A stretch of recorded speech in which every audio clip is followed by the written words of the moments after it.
Hello, hello, hello, and welcome back to some Octopath Traveler. So, today, let's get the first party shot. I'm hereby conducting an experiment. Prepare the necessary things at once, Hydra. Sir, you can't just show up out of the blue and tell people what to do. Look how surprised Hydra is. That's their own fault for not keeping up with things. I would have already prepared everything. Or had everything prepared. Because she's your assistant. Hydra isn't. You need to tell them things ahead of time. All I require is instruments and an adequate location. In other words, a room and soulstones. A room is one thing, but shouldn't you get soulstones yourself? Isn't that your thing? I've used all the ones I've had in hand, and the gargantuan one is in the custody of my assistant. Then you'll have to get more. But how should I go about doing that? Buy some. I trust you understand what is necessary for the purchase of goods. Yes? Leave. Of which I have done. Hold on. You're a merchant, aren't you, Corinda? Do you stock soulstones by any chance? I do, but I don't take IOUs. You're the one doing the research, so how about you put in some effort yourself? But I have neither funds nor martial powers, only a vast, unequaled intellect. Besides which, my research will transform the world. It's to your benefit to integrate yourself. Oh, so you're saying you'll pay us back for help we provide? Naturally.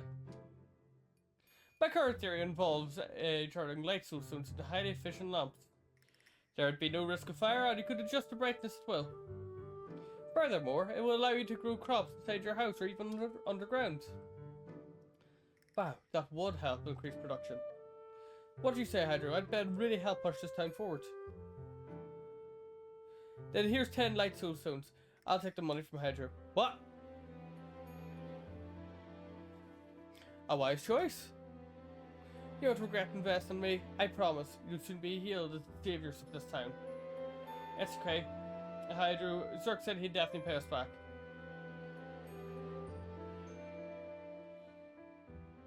Pleasure doing business. Here's to the start of a new venture. Nice. Oh, normal. Oh, what's this? Our Royal Academy alumni meeting. Well, our friend Hydro has been yearning to become a scholar. Which is why I thought it'd be best for us to get together and offer our advice as learned seniors. That's a nice sentiment, but I'm afraid I don't have time to assist a budding scholar on their academic journey.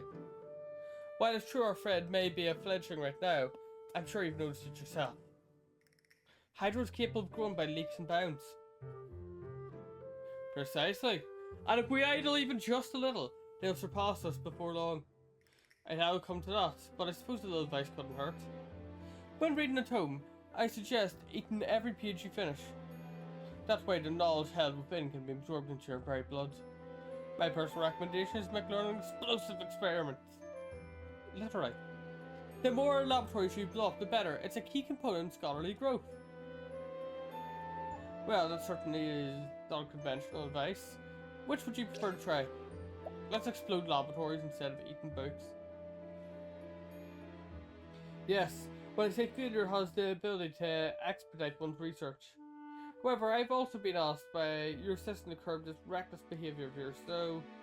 Stisa, I find that hard to believe. That girl only ever has the highest praise for me. Whenever I blow up a laboratory, she calls out, "Professor! Professor!"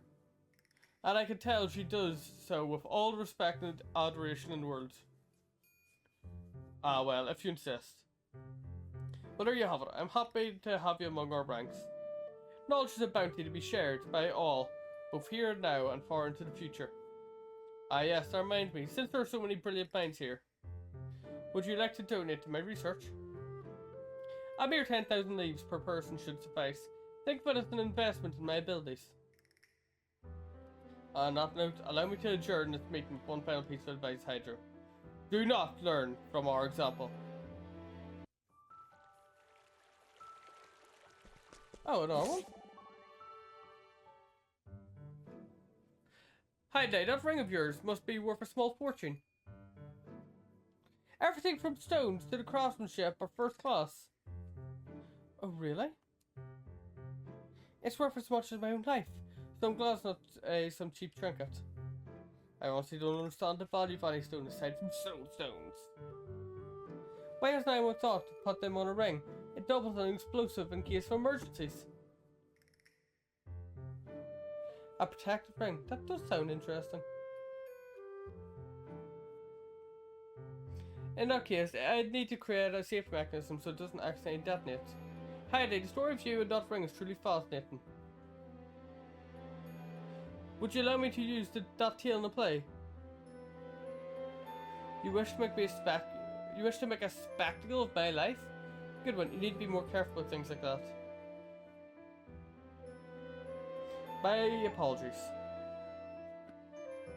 But I, the theatre king, can feel it in my very bones. Her story would make the most splendid of plays. I'm not so sure about that, but I'll agree to it if a knight of the ring appears at the end to rescue the girl. Oh my, that's unexpectedly romantic. She'll then embark on a journey to a new world with her knight. Wonderful, absolutely fantastic, but what if we reversed ring and knight instead? In that case, the ring becomes more important than the knight. And we could sell exclusive rings that look just like the one in play. And if you soul stones, they could double as protective rings. That's a great idea. We'll tell our customers you don't have to worry about a thing with the knight's ring. And since there are 6 types of soul stones, you can sell 6 types of rings. I'd never have to worry about my research funds again. Oh, most certainly the play will be the talk of the town for years to come. And all those profits will be mine, won't they? It is my story after all. You can't do it, that's stealing! Have you forgotten? I'm a thief. That's what I do.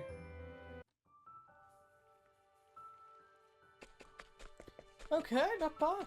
That's a very interesting story. Do you have anything at the moment? Ah, yes, we did buy it, yes. Right. Skills. Learn skills. Should have expected that.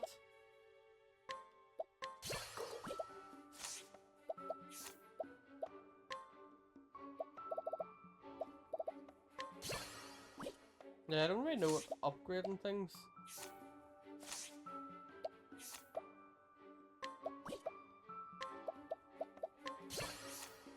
really would do. I'll take that.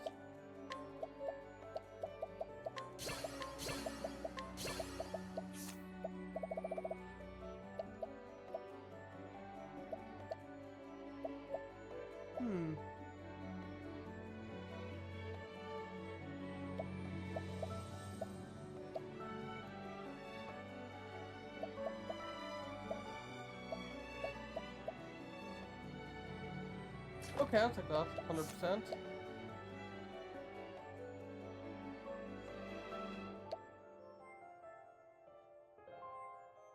I'll take that as well.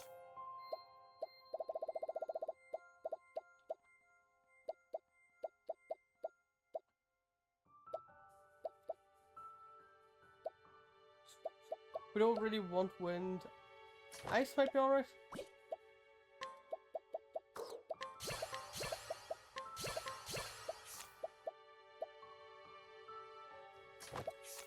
I'll take that.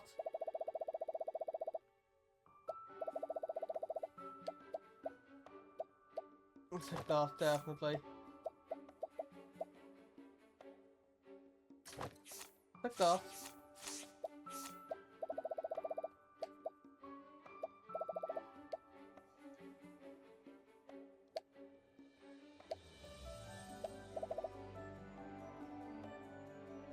Okay. Okay. Could be nice. I'm gonna just leave these ones. If I remember, I will try, like, actually put these.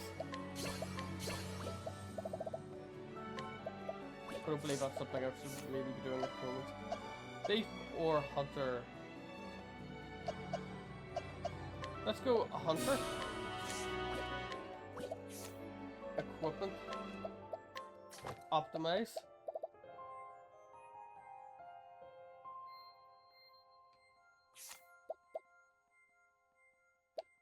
Is there one here that's more physical?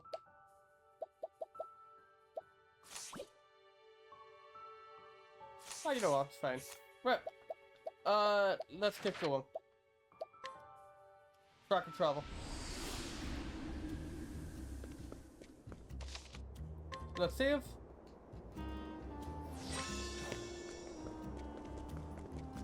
And let's see what Piero has to say. Hey friend, Borgello, he's inside. Go on in.